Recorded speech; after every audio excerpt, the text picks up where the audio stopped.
산호세 베델 연합 감리교회를 담임하시는 이상현 목사님께서 말씀을 전해 주시겠습니다. 많은 은혜 받으시기 바랍니다.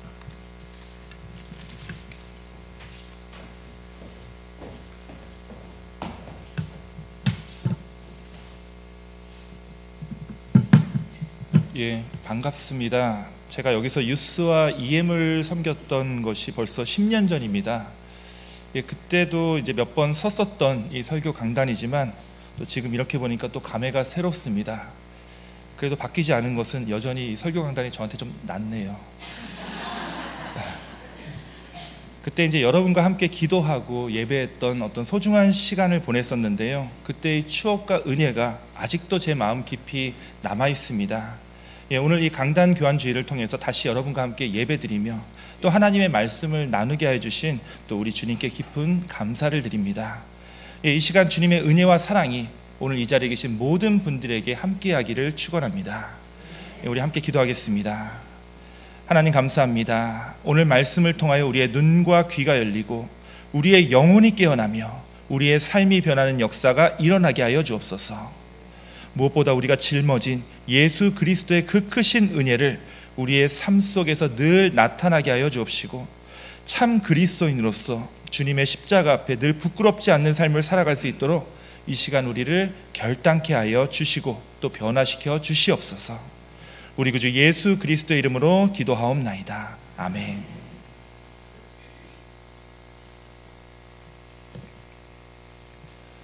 예, 여러분들이 여기 미국에 처음 오실 때 한국에서 가지고 왔던 짐이 얼마나 됐었는지 기억하십니까?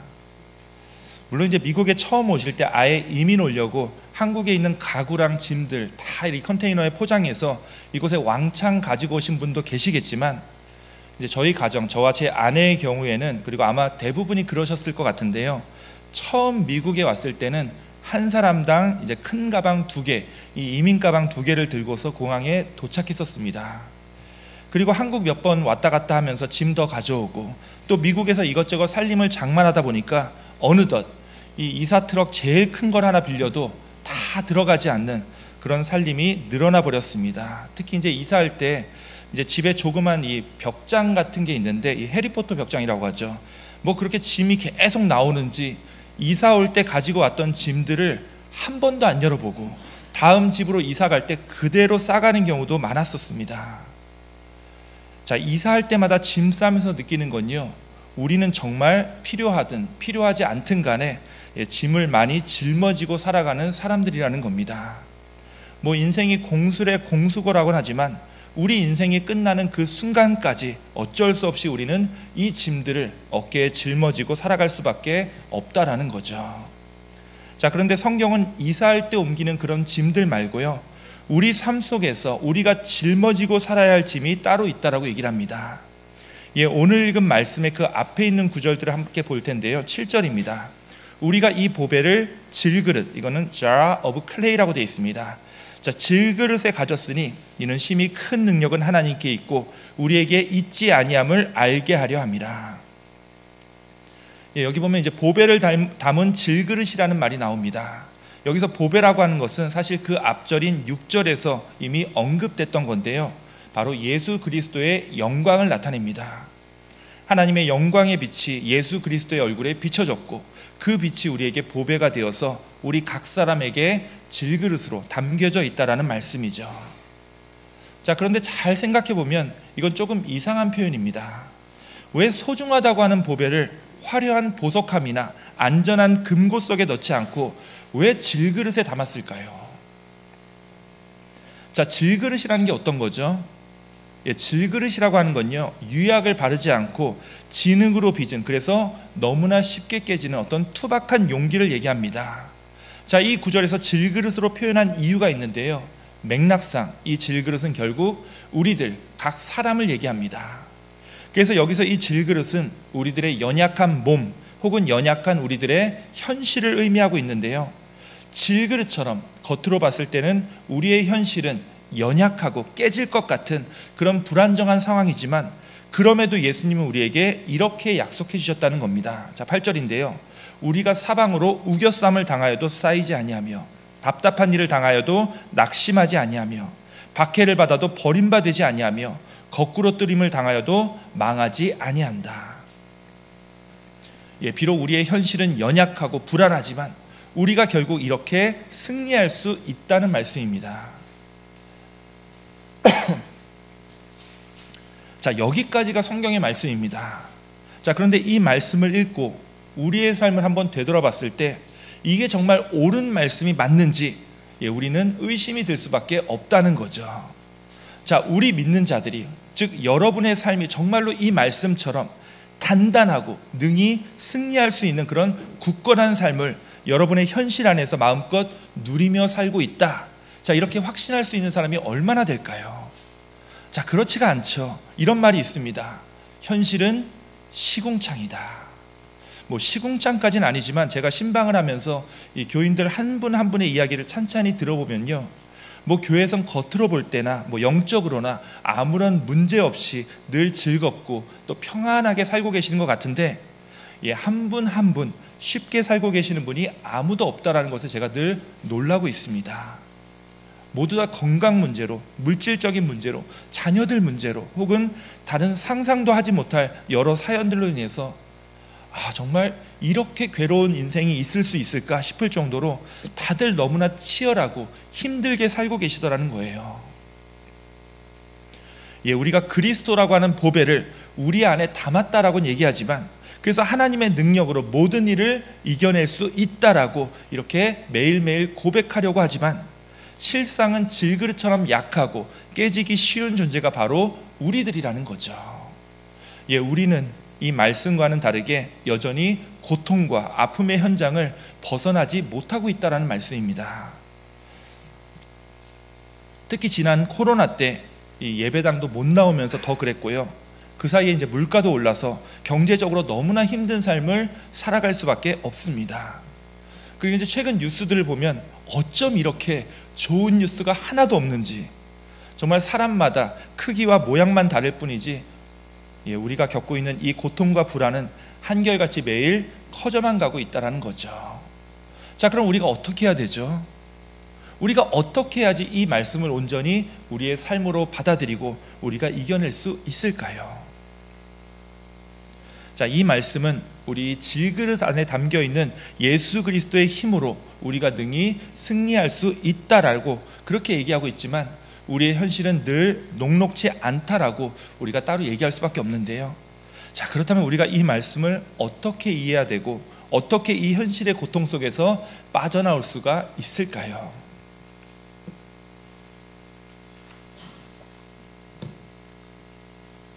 사실 우리 삶의 모든 문제에 대한 답은 이 말씀 안에 있습니다.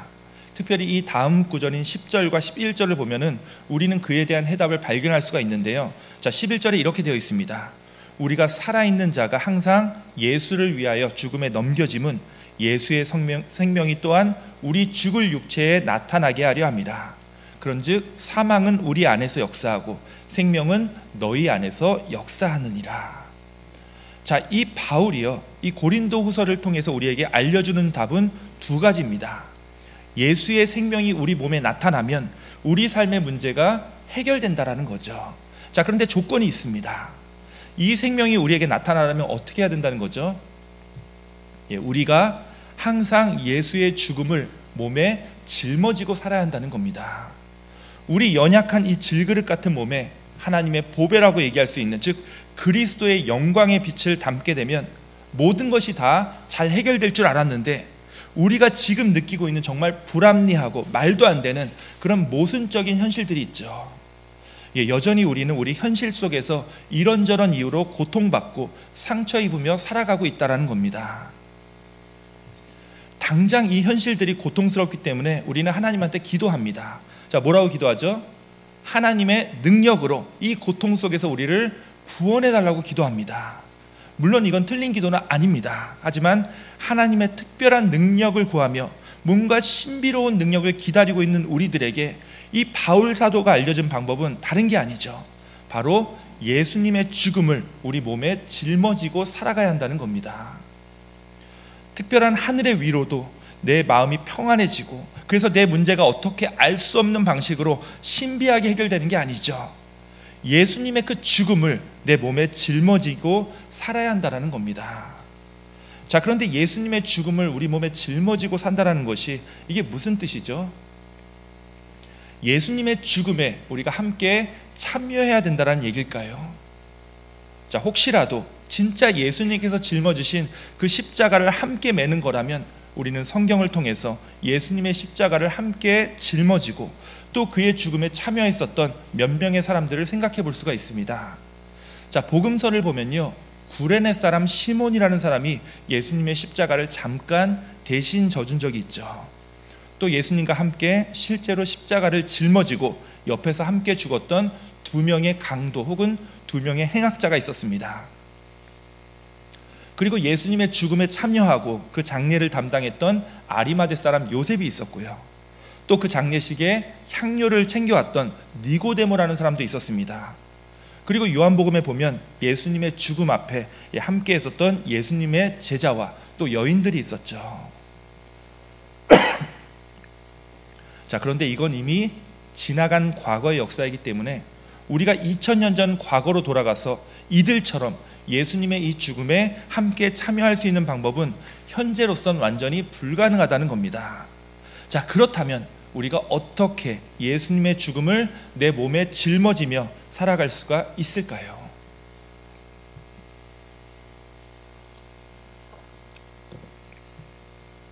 제 개인적인 얘기를 잠깐 드리겠습니다. 저희 할아버지와 할머니는 이제 25년 전에 다 돌아가셨습니다. 하지만 저는 이 2분에 대해서 여러분에게 밤새도록 이 2분이 어땠는지를 얘기할 수가 있습니다. 왜냐하면 제가 직접 이분들과 함께 살았었고 이분들의 삶을 옆에서 지켜봤기 때문입니다. 근데 제 할아버지의 부모님들, 그러니까 저에게 있어서 증조 할아버지와 할머니는 제가 태어나기 훨씬 전에 돌아가셨기 때문에 제가 직접 만나뵌 적이 없습니다. 하지만 그분들이 어떤 신앙을 지키며 살았는지 제 아버지와 할아버지 그리고 할머니께 제가 충분히 들었습니다. 그래서 밤새도록까지는 아니지만 한 1시간, 2시간 정도는 제가 그분들에 대해서 여러분들께 말씀을 드릴 수가 있습니다. 그리고 그분들의 위에, 한 칸 더 위에 있는 저희 고조 할아버지와 고조 할머니가 되시는 분들이 있는데요, 당연히 저는 만난 적도 없고 저희 아버님조차도 그분들을 직접 뵌 적이 없습니다. 하지만 그분들의 이야기는 제가 열심히 들었었는데요, 제가 이제 경주이시입니다. 여기 경주이시 얼마나 계신지 모르겠는데요, 실제로 이제 제 조상들이 100년 전까지 이 경주의 월성이라는 곳에서 사셨다가 이 선교사분들에게 복음을 전해 들었고, 그래서 고조 할머니 때부터 저까지 5대째 감리교 신앙의 가정을 이루고 있는데요. 그리고 이제 일제 시대 때 경주를 떠나서 강원도 원주 쪽에 이제 이주해 오시면서 일제 시대와 6.25 전쟁을 겪으셨고 어떻게 그동안 신앙을 지켜왔는지 제가 잘 들어서 우리 가정의 신앙 역사를 잘 알고 있습니다. 자, 당연히 그분들 지금 다 돌아가셨어요. 하지만 지금 여러분 앞에 서 있는 제 삶 속에는 제 조상들의 흔적이 남아있을 수밖에 없습니다. 특히 신앙의 흔적이 남아있습니다.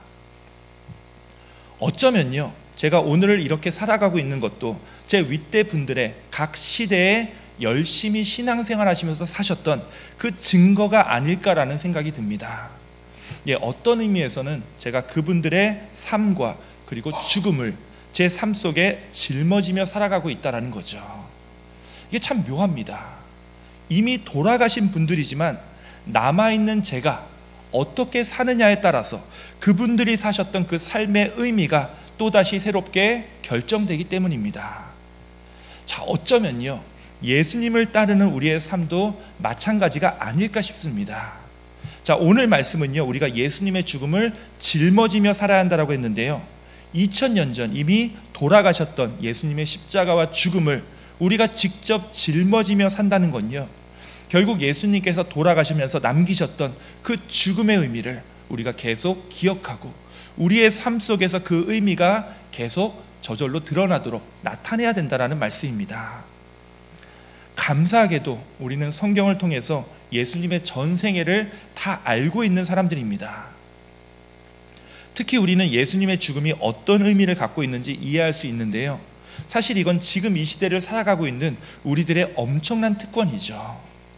예수님께서 돌아가시던 그때만 해도 그 곁에 있는 사람들 중에서 그 누구도, 정말 단 한 명도 예수님이 왜 돌아가셔야 했는지 이해할 수 있는 사람은 단 한 명도 없었습니다.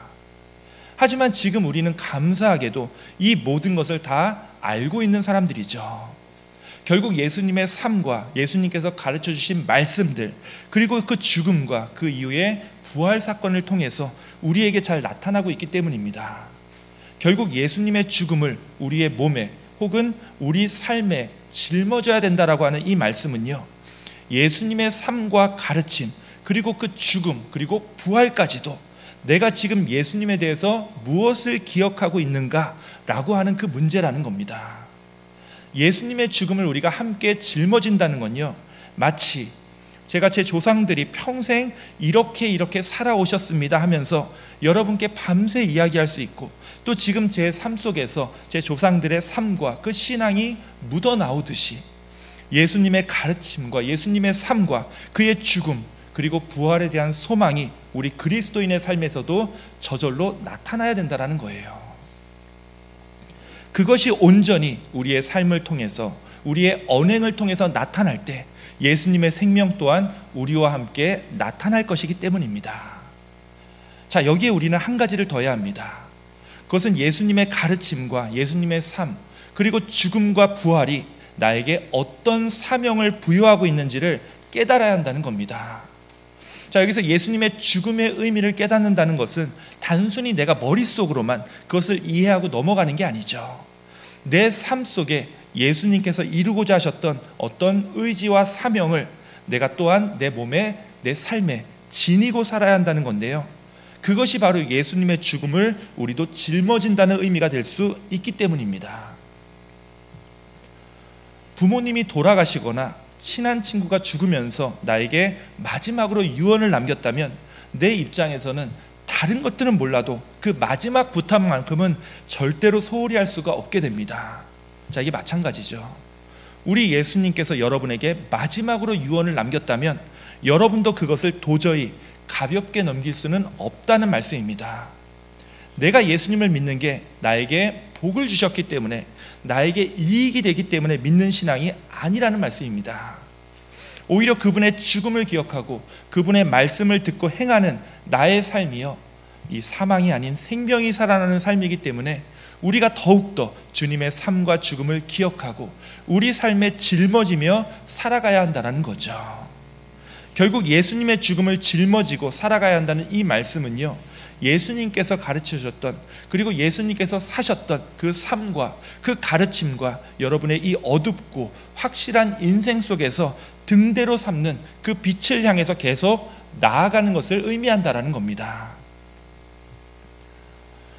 현재 우리 연합감리교회에서 이제 최근에 가장 이 센세이션을 일으키며 성장한 교회가 이제 캔사스에 있는 부활의 교회라고 있습니다. 아마 이름을 들어보신 분도 계실 텐데요, 이곳을 세운 목사님의 이름은 애덤 해밀턴이라는 우리 연합감리교회 목사님입니다. 이 부활의 교회는 이 팬데믹 직전 기준으로 교인 수가 거의 18,000명에 달하는 우리 연합감리교회에서 가장 큰 교회 중에 하나고요, 매주 교회를 방문하는 새 가족만 해도 100명이 넘는 교회입니다. 이 애덤 해밀턴 목사님은 1990년에 이 부활교회를 처음 세우면서 세 가지 질문을 목사님 자신과 교인들을 향해서 던졌다라고 이제 알려지고 있습니다. 자, 이 질문이 무엇이냐면요, 사람들은 왜 그리스도가 필요한가? 그리고 그 사람들은 왜 교회가 필요한가? 자, 그리고 마지막으로 사람들은 왜 하필 이 교회가 필요한가입니다. 자, 이 세 가지 질문을 던지면서 교회를 시작하게 되었는데, 처음 교회를 시작한 장소가 장례식장이었습니다. 장례식장을 개조해서 교회를 만들었는데요, 이게 이 교회에게는 하나의 상징이 되었습니다. 자, 어떤 상징이죠? 부활을 향한 소망을 품은 사람들에게 이 장례식장에서 죽음이 끝이 아니라 새로운 생명의 시작이 된다는 거죠.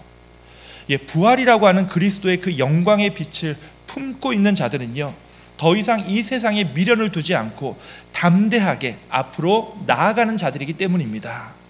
따라서 이 땅에 어떤 풍파가 닥쳐와도 낙심할 이유가 없다라는 거죠.